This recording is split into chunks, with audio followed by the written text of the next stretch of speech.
What's up, nerds? So I use more than one stool in this shop. Here's a sample.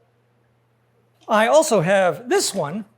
This one stays over at my computer while this one kind of just roams around the shop wherever I need it. Problem is, some asshole broke it. I'm not going to go and shame him here on YouTube. I'm sure he had a good excuse. Now, it would be easy enough just to buy a new stool, but why buy when you can build? So we are going to fix this using some good old-fashioned, traditional, handcrafted woodworking.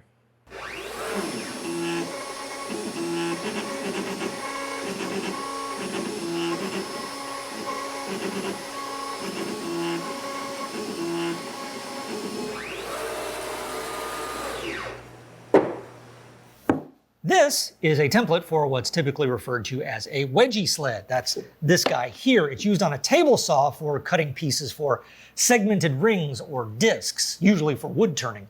Think slices of a pizza. That's how I plan to make the replacement seat for my stool. We'll get into more detail on this a little later, but first I need to glue up the stock that's going to make up my segments.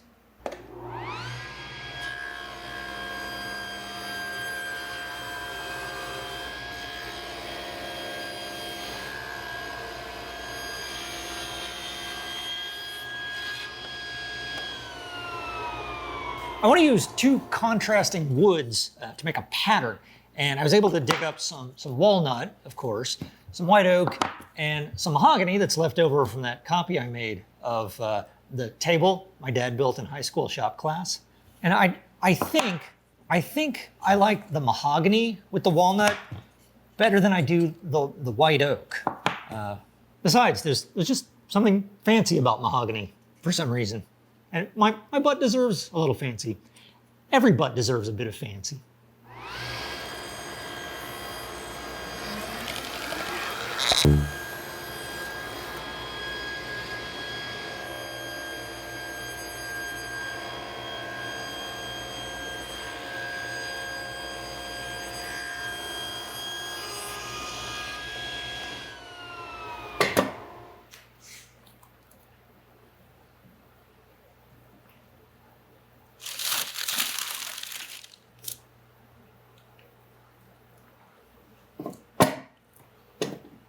A quick tip for your glue ups, always put tape on your bar clamps before you start.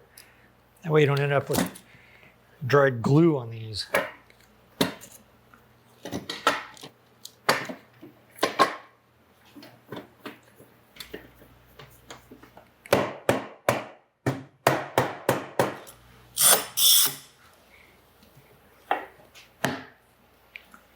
Now, while that is drying, I should, I probably should have checked already to see if this thing is even replaceable.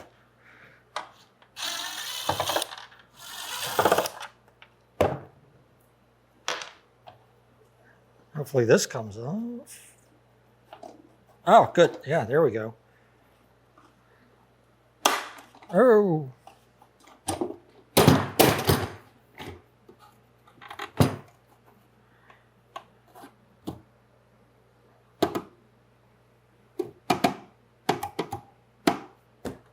Let's see.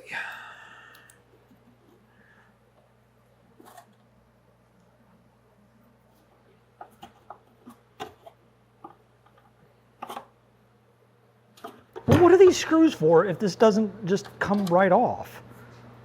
All right, fine. You want to be that way.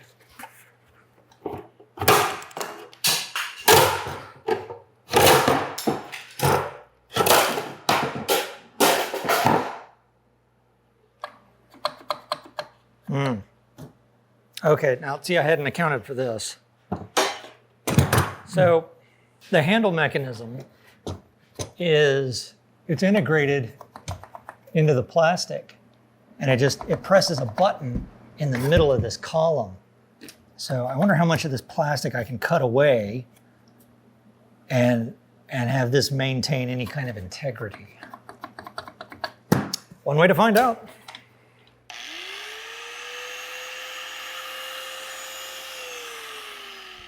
You know, let's take the wheels off first. These wheels are pretty terrible too, so probably replace these also.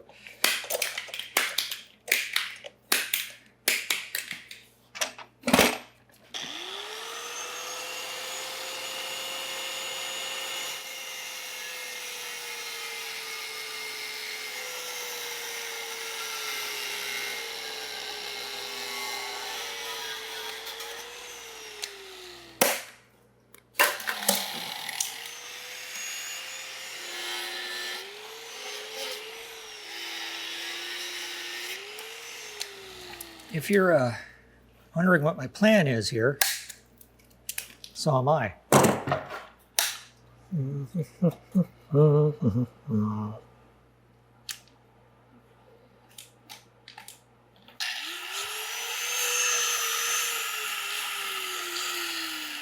What? Now my switch is failing.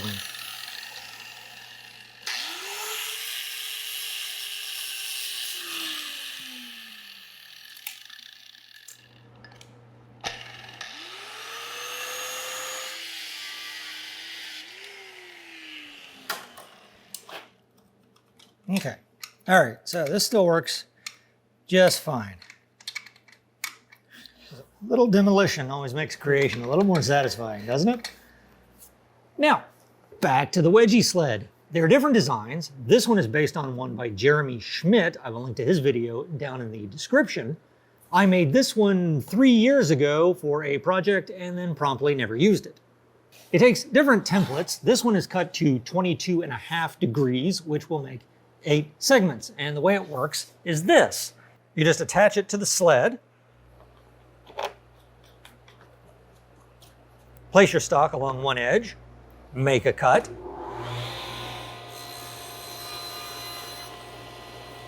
move it to the other edge, make another cut. You also have to make sure your tripod is out of the way.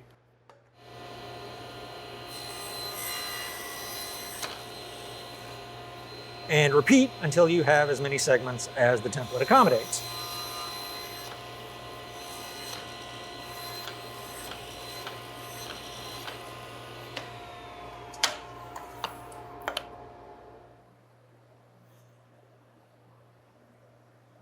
And that gives you a nice segmented ring or disc, depending on how wide your segments are. Now, typically you would do this with solid wood, not plywood, the purpose being that you would end up with all edge grain around the outside instead of end grain. And then you would stick that on a lathe or cut it to a nice circle, whatever, which is what we're going to do with this. Now, the way that I came up with this pattern is basically this. I originally was just going to go with a pretty basic seat with a contrasting ring around the edge. You know, boring. Then I thought I'd take advantage of that octagonal shape of the segments and put stripes in my stock. So I ended up with these concentric rings, which was okay. It's all right, but purely by accident, I offset the angle of my segments, which resulted in this, which is kind of a cool sawtooth pattern. And I liked this. I almost stopped here, but something I've learned about, at least the way I design, if I don't know where I'm going exactly, even if I found something I like, well, I'll stop there, I'll save that, I'll start a new layer, and then just screw around. And I wondered what it would look like if I flipped every other segment. And that got me this, which immediately reminded me of the chessboard on the Millennium Falcon. So of course I loved it. But I felt like it wasn't quite right. So I went back to that offset angle idea, and I turned all the segments by 10 degrees, and it looked like this. Now you may disagree with me, but I like this better than the straight lines. But to accomplish this, I had to make a special template. I started with a 15-degree template, which gives me 12 segments, which I said octagonal before, didn't I? I said octagonal. That's an octagonal. It's 12 segments. What's 12 segments? I don't know. Put it in the comments. I started with a regular 15-degree template and then offset that by 10 degrees. And if I'm right, and if I did this right, it should result in the correct pattern.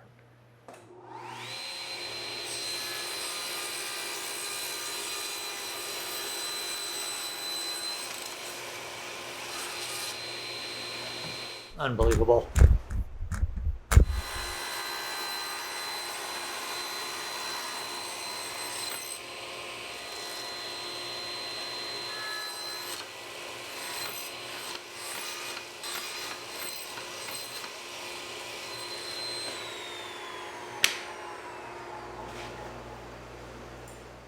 Now, if I'm right, I just need to flip these over and lay them out.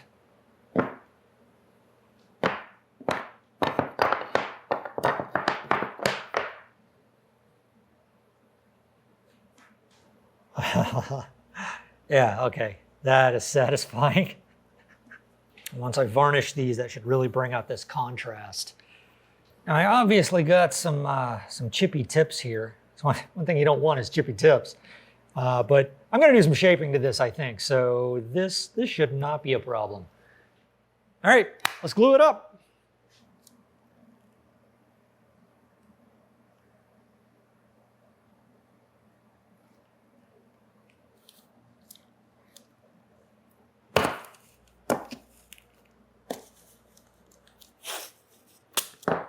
Some tape just to keep glue off of my band clamp.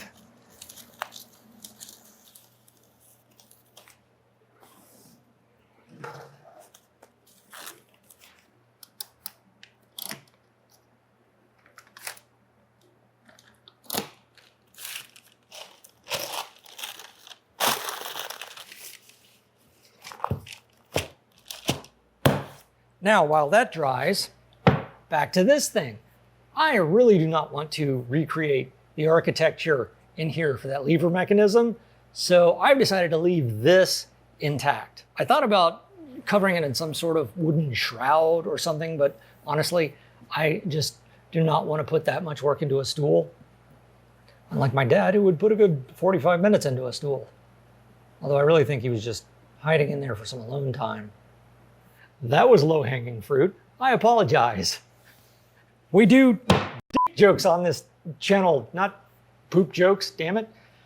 Anyway, this is going to be underneath the seat. I don't think you're ever really going to see it anyway, so I cut off as much as I could, ground it down, smoothed it out. I'll probably give it a coat of paint, but I still need a way to attach the seat to this. So I think what I'm going to do is just make some sort of flange that goes around this, and luckily, I've got one last good piece of walnut that I think I can use to make that.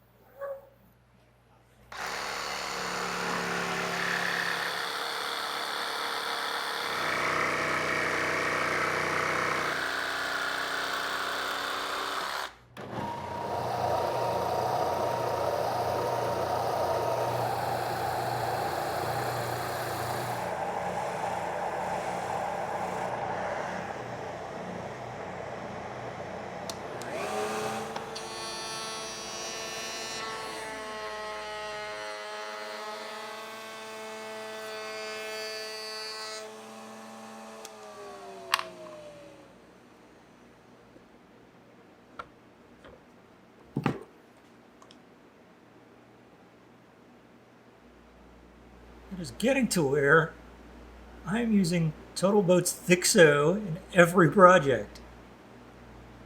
This stuff gets me out of so many jams. So back to this seat. I had a little bit of a gap that showed on one side, but I was able to fill that in with a little wood glue and some sawdust. Otherwise, I'm kind of amazed at how good this has turned out so far. See, I don't ever really refer to myself as a woodworker. I don't actually know that much about woodworking specifically. I'm more of a generalist. I work with a lot of different types of media, but I should do woodworking more often because I do enjoy it. And you guys seem to enjoy it too. And In fact, if you're one of the people who likes watching and learning about woodworking, I recommend checking out Woodworkers Guild of America, who has sponsored this video. They are offering a year's membership for just $1.49. That's an entire year for $1.49. If you aren't already familiar, Woodworkers Guild of America is an online resource for woodworking instructions, ideas, information. Their library of instructional videos is produced for creators of all skill levels, from beginner to expert. And these are true instructional videos, by the way, not just YouTube fluff from posers who are just trying to get clicks. As a member, you get access to plans, articles. Hey, that's about Maker Camp. Hey, that's my car. You also get live streams and videos covering topics like furniture building, wood turning, proper tool use, and other tips and tricks from a host of experts. That guy looks familiar too.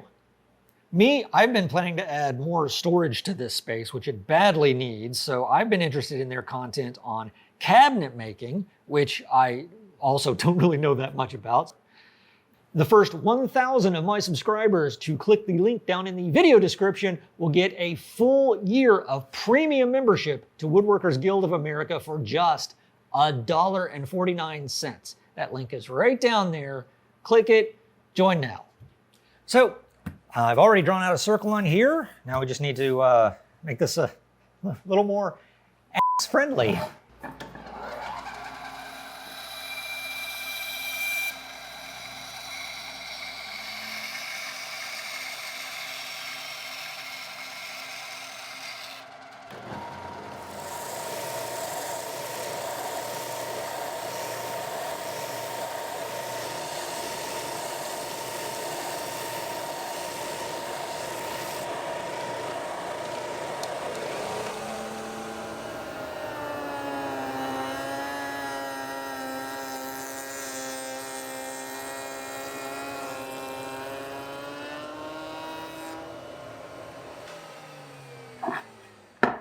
This is a 3/4 inch roundover. I wanted to put a 1 inch on it, but the only 1 inch roundover bit I could find locally was $125. It's a nice butt, but I don't like it that much. Next, I was going to carve what would you call it?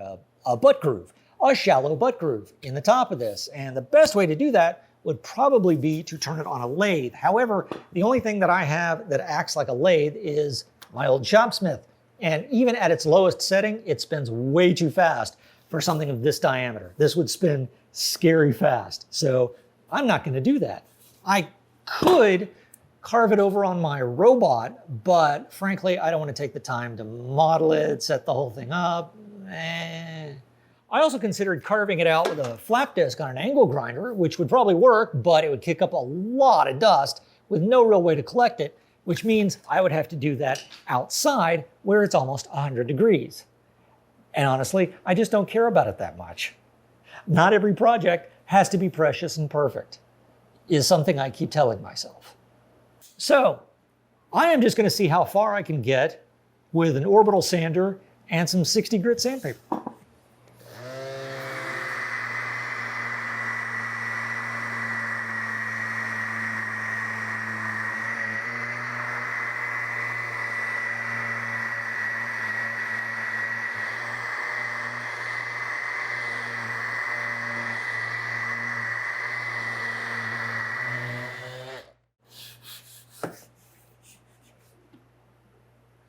Turns out, not that far. But I'm not even sure it's all that important anyway. I don't know, let's give it a sit test.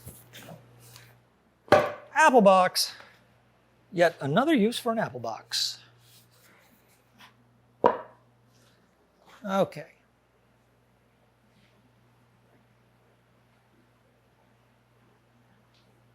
You know what? You know, that's actually pretty nice. It's definitely more comfortable than that plastic one. Yeah, I think that's fine, even without the butt groove. Okay. All right, the seat is done. However, there's one last thing I gotta do now. I can't just stick this cheap plastic handle back on there. So I've already made myself a walnut mahogany sandwich, and the first thing I gotta do in order to get it on that rod is to bore it. I mean, I guess I could just show it some of my old videos.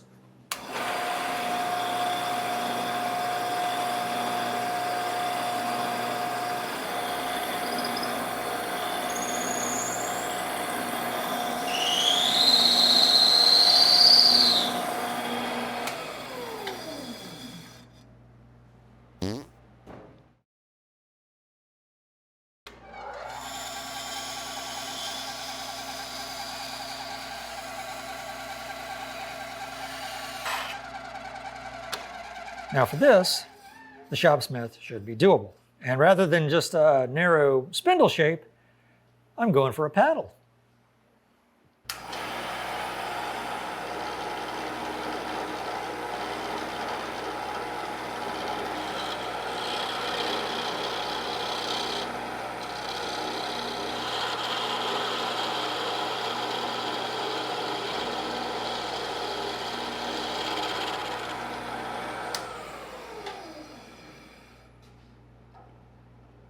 All right, that's not too bad, but I think I'm gonna get Pat Lapp to give me some lessons at Maker Camp this October.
And I've already drilled myself a hole in here for a set screw. And yes, if you haven't done it before, you can tap wood.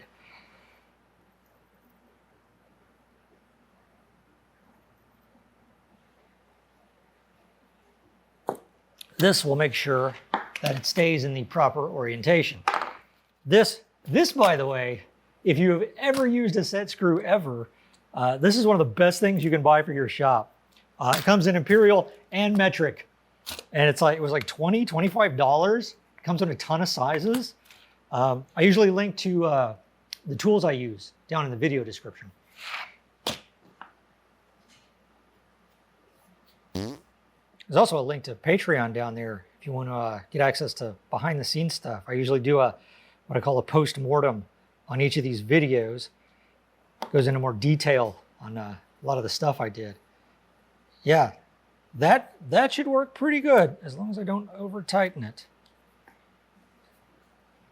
Now it just needs some finish.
Ah.